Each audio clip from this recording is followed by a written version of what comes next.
The following is a special presentation of Tony Kurre Radio.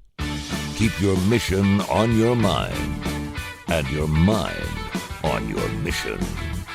This is Mission Minded with Michael Coleman.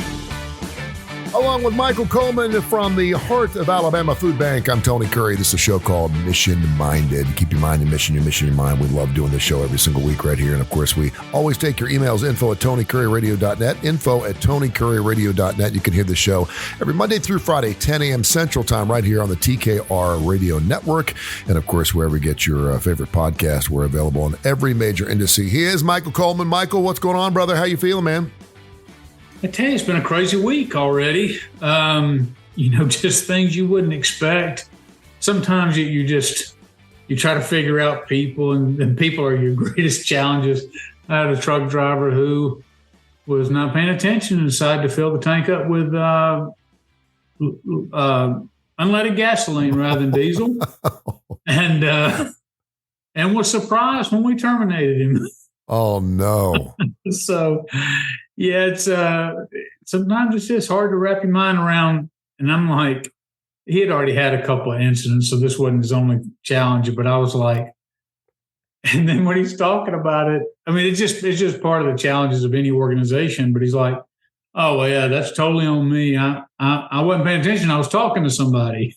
So I'm like, oh, well, I'm not sure if you think that makes it better, but yeah, so. It's just part and parcel with leadership and having to deal with people who do some things that sometimes you just can't believe. You could have been like one of my kids last week who left a gas station while the nozzle was still in the car, which is not. I can almost understand that. I mean, I've done that kind of stuff myself, and so you can almost understand that. But when you have diesel, you're not selecting a grade of diesel. You've just got the diesel. Yes. When you select a grade of unleaded, you have to pick 87, 89, 93. That should have been a clue, right? Wait a minute, I'm having to push an extra button. This doesn't make any sense. So thankfully, though, we were able to drain the $108 worth of gas out of the truck and put diesel in. You know what? If that's the biggest problem you got, I'd say you're doing pretty well. Yeah, we do. Well, I don't like to put all my dirty laundry out there on the street. Yeah, I certainly understand that.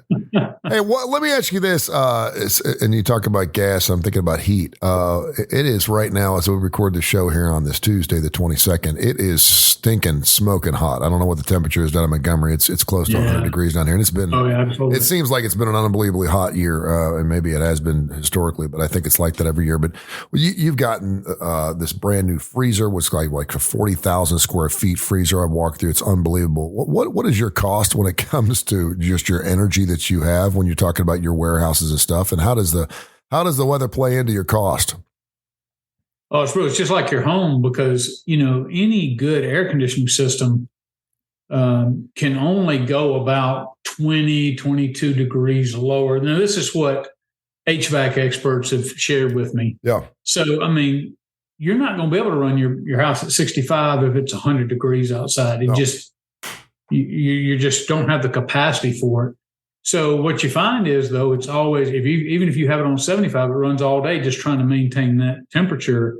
And the same thing, two of our warehouses are refrigerated, 2 are not. Of course, our 5th warehouse is nothing but freezer. But the weather outside absolutely affects it. And so, something we're expecting our electric bill to probably be, we only went a half a year with a new freezer, but this year we're expecting it to be $75,000 to $85,000 more than it's been in previous years. Wow, that's amazing. He is Michael Coleman. He is the CEO of the Heart of Alabama Food Bank. You can go to hafb.org. And of course, we talk not only about that, but we talk about a lot of business things. We take your emails as well, info@tonykurreradio.net. We also have another show called Bite by Bite, which is specifically about HAFB and the Heart of Alabama Food Bank. And by the way, you just basically, and I can see that behind you right now, this is not a visual one right now, but our Bite by Bite is a visual podcast. But how has the branding or the rebranding, since you were the Montgomery Area Food Bank since 1986, how has that been received and how has that been different? What's been some of the pros and cons of that? Yeah, I mean, really, we could do a show because this is less about rebranding, is less about specifically food banking and more about business related. Mm-hmm. I will tell you, I learned a lot through the process. I had gone through just using my own business experience and had determined that we needed to rebrand, and for all the different reasons. That proved to still be true, but there were some areas that, it's funny sometimes as a leader, you have to admit what you don't know. Yeah. And so when we contracted with a local company, and it was really amazing what they brought to the table. And I was really glad, even though it costs quite a bit of money. I'm telling you, it when you try to do things on the cheap, sometimes you're going to make mistakes. And look, we always do. We're like, oh, I can get this guy, he fixes my car cheaper. I can do this, he can do it cheaper. We're always trying to save some dollars. I get it. Sometimes you don't have it to spend, but bringing them in helped us with all sorts of things to think about that we had not. And one of those was bringing in 2 different focus groups, which helped us come up with the Heart of Alabama Food Bank.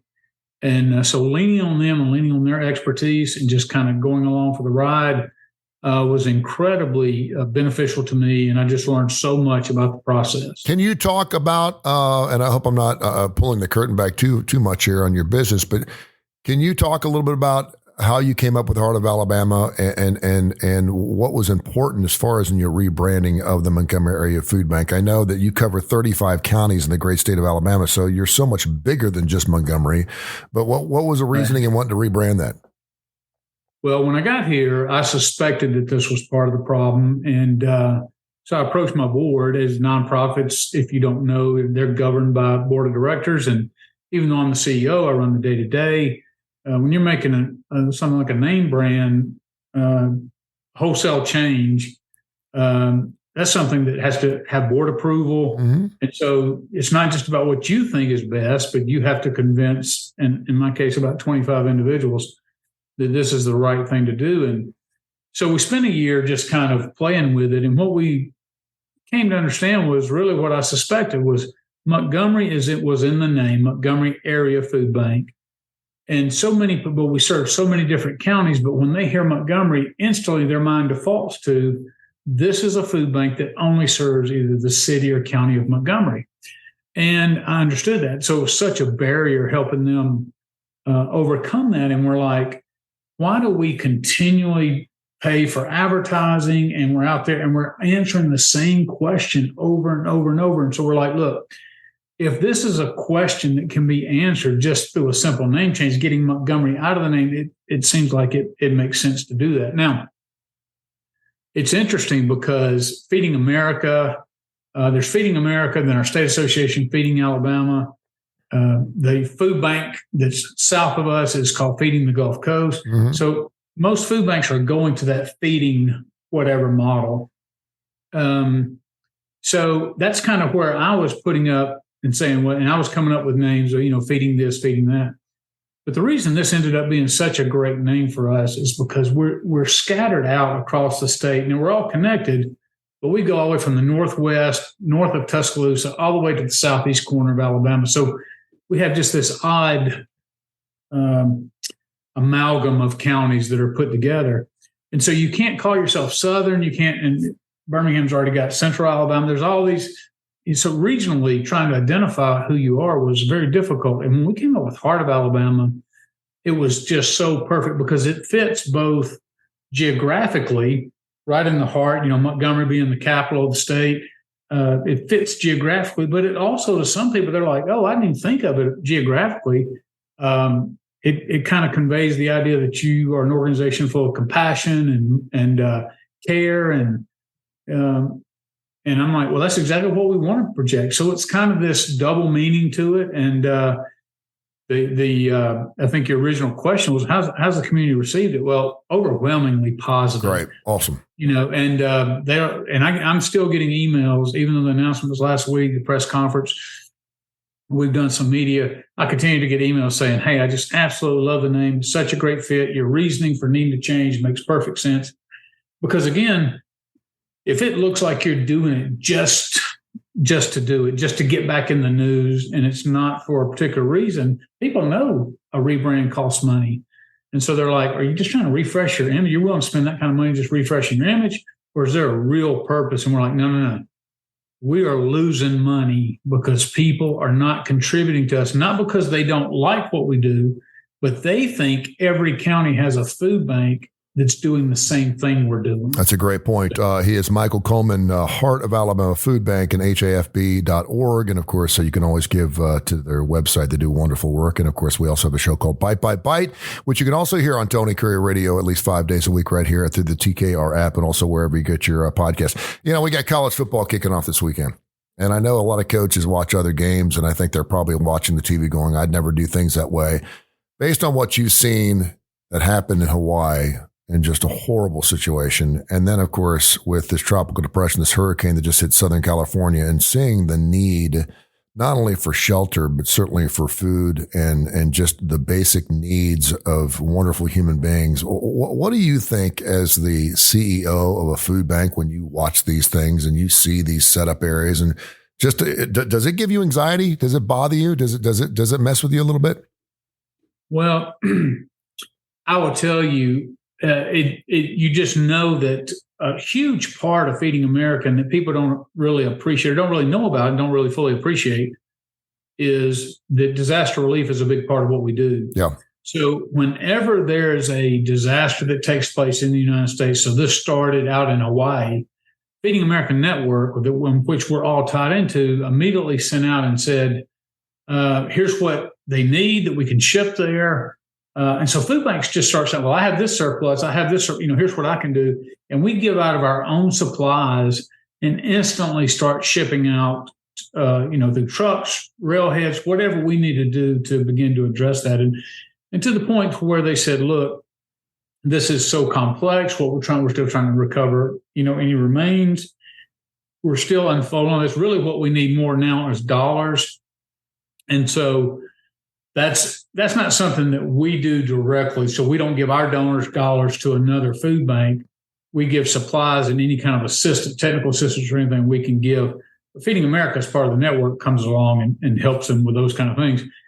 But I will tell you, when I look at what's happened in California and the mudslides and all this desert area, and they say, I listened to a guy say, if you get over a half a foot of rain, you're going to have flooding. And now some of those places, Palm Springs has almost got a year's worth of rain in 2 days, 4.5 feet of rain. And so, that the kind of devastation. And what ends up happening is a lot of those roads get closed off. So even if you do still have a grocery store that's open, now there's no access to the grocery store. Yeah. And so now for the first time, even people with money can find themselves challenged to get food. And it's really can serve as a model or a metaphor, if you will, just a picture that people in Alabama, people in a lot of rural places throughout the United States, they're 30 or 35 miles from a grocery store. Some counties in Alabama don't have a name brand grocery store. They have some of the smaller things, like Dollar General now has started to do some like little markets. But a lot of the grocery stores, the Walmarts, the Publix, all the ones that we have that we enjoy, they're like, we can't put that in our rural area. We just can't get our money back on it. It's too difficult. And so what happens is you have a family who's living out there and them driving 35 miles to be able to get to a grocery store to get fresh produce and get fresh. It's just too costly with gas being, back up to $3.50, $3.60 a gallon. So lots of times, and those are what we call food insecure people, where they're not necessarily under the poverty level, but their access to food is limited by all sorts of other barriers. And so you see that where even people who have the means now are struggling in that area out there. And I'm sure all the food banks and all that are rallying together and helping that. It's just such a big part of that. But here every day in our fight, we see those challenges of just trying to keep healthy food from hitting the landfill and getting it out to those remote areas. And I think that's the part that really surprised a lot of us. We just assumed that and by the way, it was 64 years ago yesterday, I believe, that Hawaii became our 50th state. The crazy thing about Hawaii is I want to say like 37 or 38% of their population is below the poverty level. And you just think of how beautiful and what a treasure it is and just how gorgeous it is. People love to vacation there. And it's not like it's a rich state. It's not Silicon Valley, man. Well, it's better than in the Bahamas. But when I went to the Bahamas and they put you on this, you have to fight through all the people selling stuff right off the tour ship, and then you get on a bus or whatever, and they wheel you through, and you see incredible poverty until they get you out to the beach. And I wasn't at the fancy. You could see it down the coast. And people fly into there and they get taken to there and they say, this is a paradise. But for the vast majority of people, without tourists, they can't make it. Yeah. And a lot of that's the same way seemingly anyway, in Hawaii. I was in Jamaica. This was probably 30, 35 years ago with a radio station. And there was a little boy sitting on the side of the road next to a goat, and he had a pocket knife out and he was carving this little bird, this little wooden bird. And I was like, wow, that's really cool. And it wasn't even something it was for sale. He's like, I'm not selling this. And I said, I don't want to buy it. That's cool. And he's like, well, what would you give me for it? And I thought, man, what a cool gift it would be to get this little bird, and so I was like, what do you want for it? And he's like, can you give me $20 for it? And so I was like, oh yeah, I'll give you $20 for that bird just to have the story behind it. So I give him $20. So I get to the airport and there's like 150 of them and they're 50 cents a piece. He was just pulling another bird out and pretending he was whittling it and selling them for $20 a piece. I said, you go, boy. He's Michael Coleman. HAFB.org is their website. All right. So every once in a while, and you're getting pretty good at this, you send me just a tagline of something you want to talk about on Mission Minded this week, the need for curiosity in problem solving. And I'm always thinking, okay, what just happened to him? And why did he come up with this idea, or did he just read something? So tell me why you came up with a need for curiosity in problem solving, and tell me, what does that mean? Well, it does come out of an article. I like to give credit where I can by Sam Wheatley, and it's just the first part of the article. But let me tell you something. It's the number one problem that we have here. And as I've gone around and talked to other people, they have the same kind of problem. So my personal style, and I think I've said on other shows, is I tend to delegate down to my directors. And when I give you the responsibilities, I'm going to give you the boundaries. I'm going to give, don't go further left than this, don't go further right. But in that, my directors are expected to use their own problem-solving skills. Now, I tell them if they get stuck, or if it's a big decision and they just don't feel comfortable, come back and talk with me. We'll work it through. But I don't want to just be making decisions and then become taskmasters. Yeah. That's not preparing them for the next level. It's not helping them. It doesn't help the organization.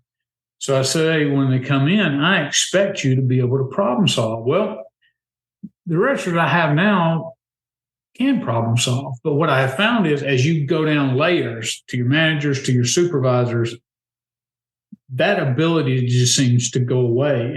And so, you wonder, why is it, how do we get here? Well, sometimes some leaders are such micromanagers, they don't give anybody the flexibility. As you're being brought up, all you do is, you're a supervisor. Well, why you're a supervisor? Not because you have the ability to problem solve and come up with creative solutions. It's your boss told you to make sure this was done, and then you went out and just bossed everybody else into doing it. But that's supervising. That's not man. But you're not really solving any problems. You're not really bringing any new solutions to the table. And that's what I want to empower people to do. But I'm just amazed at how many people do not have basic problem solving skills. Now, I've spent a lot of time dealing with those in poverty and the poverty culture. And one of the greatest challenges that you see in the poverty culture, and it doesn't matter if you're white, black, Hispanic, it doesn't matter, is lots of times when you get into these different environments is having to be able to assess, okay, here's my resources, here's where I am. Here's what I can do to get through and solve these problems. And so you just see it all over, and it's just so discouraging to me because to me, you can't be an effective leader without being able to look at the situation, evaluate, here's what I can do, here's what I can't do, what's possible. This whole article, though, is talking about curiosity because there's people who are some of the most, they're great heads of organizations. They can get things done, but in terms of being a leader, they are not effective leaders. And part of that is because they're afraid to ask questions. And the whole point of this article is don't be afraid to ask questions. You need to be curious. And the example he uses, I think, is great, something we can all relate to, like a 5-year-old outside playing, and you come across, it could be a snail, it could be a frog, it could be whatever. Or you're out there trying to build a fort and you're trying to get, whatever it is. And you start asking questions. Where did this come from? How do you do this? How did you do it when you go? And so this natural inquisitiveness leads you to be able to use your brain and think through situations. And a lot of that's gone now. When you're just sitting there just gaming out, or somebody's just telling you every single day. I mean, sometimes I just want to punch my grandkids right in the head because they just expect their mom to, lay their clothes out every day. Don't make me have to think about anything. I'm just going to spoon feed you everything. And I'm like, when they get up in the world, they're going to, every time they run into a roadblock, they're going to turn around and say, well, what's mama going to do to come fix this? Yeah. They got to get in there.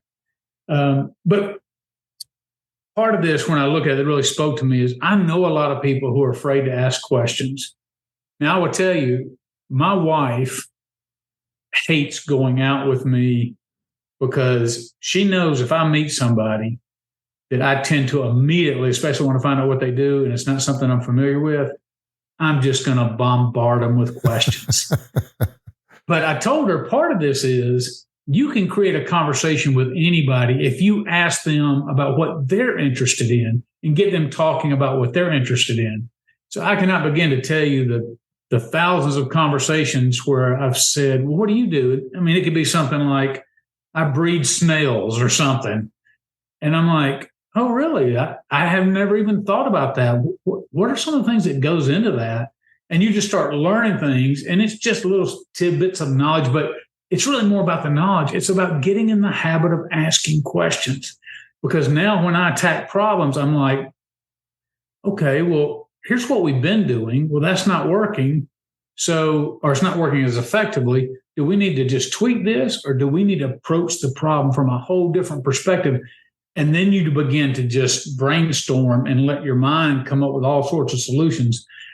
And I'm telling you, when you get an organization doing that and you get a bunch of people in the room doing that, everybody has buy-in, you get a lot of energy, you leave there, everybody feels like they've been part of the problem solving. It's not just the boss vomiting down solutions and directives and them just going out carrying it out. We talked about that last week, about how to ice break a little bit and how to open up conversations, particularly when it is trying to find people to actually give to your cause, and how to find out more about them. And you can do it on an airplane, or do it in a men's room, or do it at a restaurant, or wherever.